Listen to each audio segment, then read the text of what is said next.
So the next verse says, "Do not project deceptive ways, like a newly cast bronze statue seems to be gold.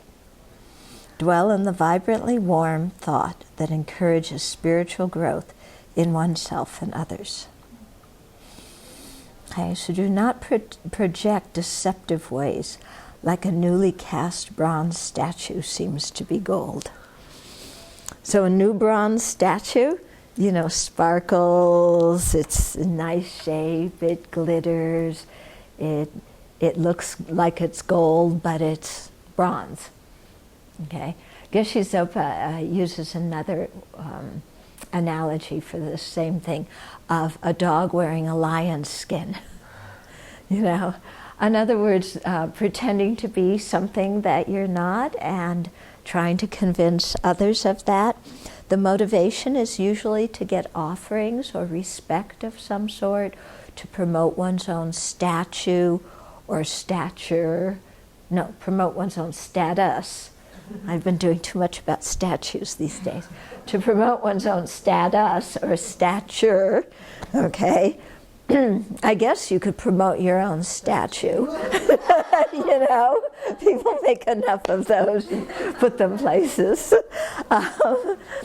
Okay, but you know, it's very easy to kind of do this thing, and sometimes there's conscious deception, and sometimes there's unconscious deception. I mean, the conscious deception is, you know, your mind is saying, gee, I would like this, I would like that, how can I convince somebody or manipulate somebody? We wouldn't say it like that. How could I convince somebody? How could I inspire somebody, you know, to do this? But you know that you're thinking in a kind of a deceptive way where you're exaggerating something. But more important or more sneaky is when we do it and we're not aware of it, you know, and we really phrase it to us in order to inspire somebody to do this, yeah, when actually what we're doing is manipulating. So we're pretending to have a good motivation, but really our motivation is for offerings and respect and our own status, stature, and statue. Yeah. Yeah, but so we pretend to be, you know, very holy, you know, when other people are around, we have such a nice, you know, calm feeling around us, and I just said, oh, that nun is very well trained, very practiced, so devout, you know. And then, of course, as soon as the benefactors leave, we're, you know, screaming and yelling and carrying on and blaming people and all sorts of stuff, okay? The Tibetans have a famous story for this kind of hypocrisy of, I like the story. It doesn't necessarily, that story doesn't necessarily, isn't what we would necessarily do. But, you know, a meditator knew that his benefactor was coming one day, and so he arranged his altar very nice and very beautiful and clean and tidy and all these beautiful offerings so that his benefactor would be very pleased and think he was doing a good practice. And then, of course, when he realized that he was doing this and was being deceptive, then he took a bunch of dirt and threw it on his altar.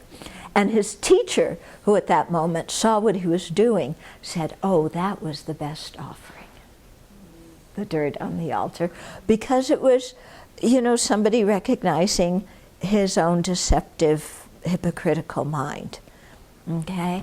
So I'm not saying we should go around throwing dirt, but, you know, and we don't often, I mean, we could decorate everything very splendidly to impress people, but more often we try and act in a certain way, you know, or we talk using a lot of big Buddhist words that we don't really understand, but it sounds really profound, you know, or we, do lots of pujas, and you mumble a lot of things in Tibetan or Sanskrit, or even really doing it really fast in English, and you seem really holy, and you're doing your drum and your bell,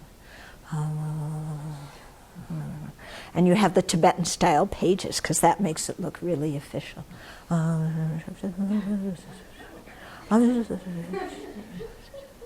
And then you stop in between.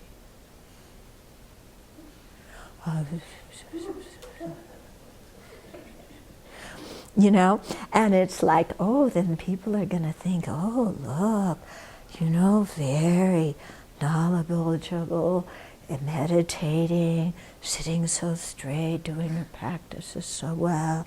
Meanwhile, our mind is like, are they looking at me? I hope they're looking at me, especially that nice man in the back who's really good looking.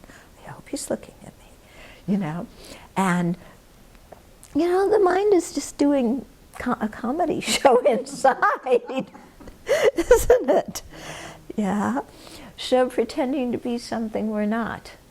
Yeah. So it's always very good, we should just be simple folks.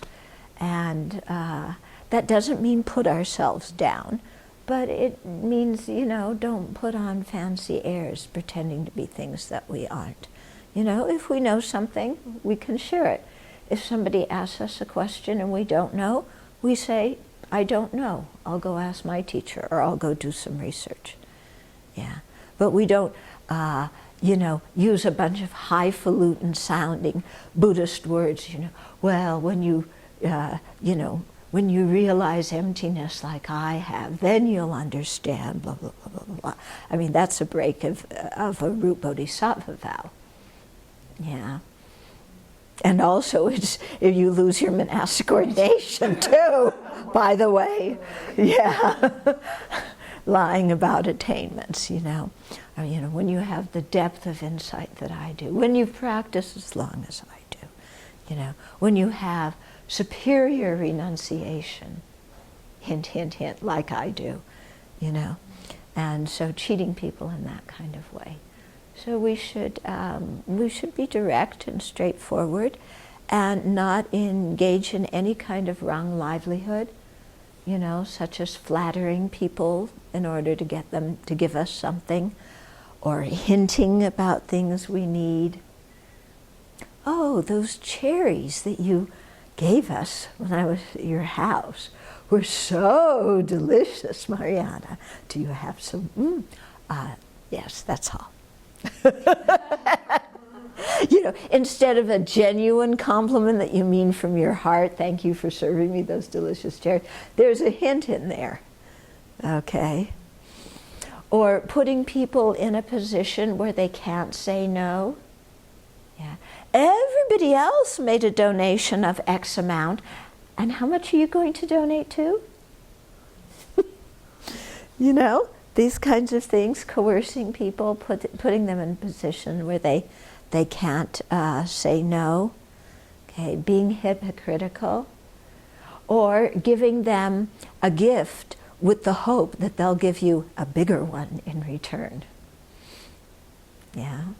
This is also easy to do. I mean, we give gifts to our benefactors, but we give our gifts because we care about the benefactors and we want to show our appreciation. But if there's the thought in the mind, oh, if I give them this, then they'll give something else that's even more. Yeah, then we're being a dog with a lion's skin and a bronze statue pretending it's gold. Yeah. So,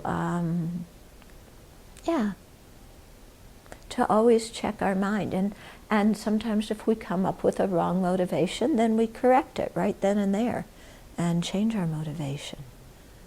Yeah. I had an interesting experience with this one time. It was many, many years ago, maybe around 1980, 81.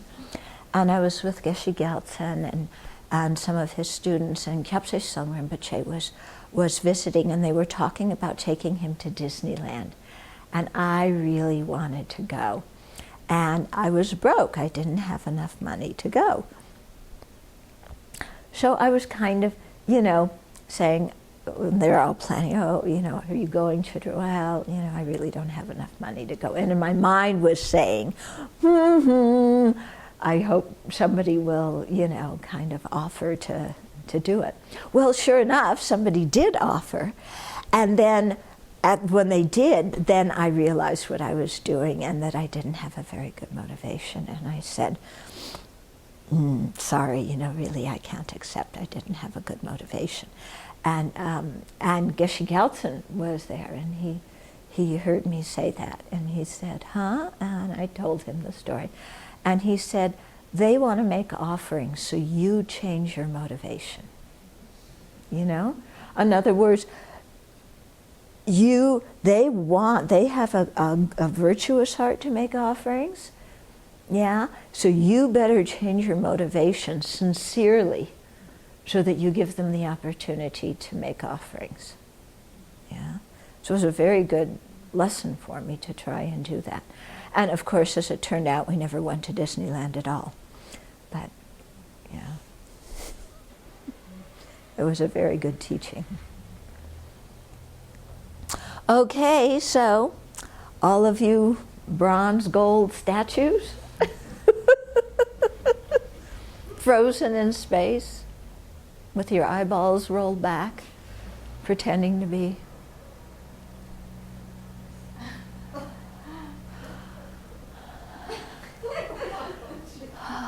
There's the Buddha.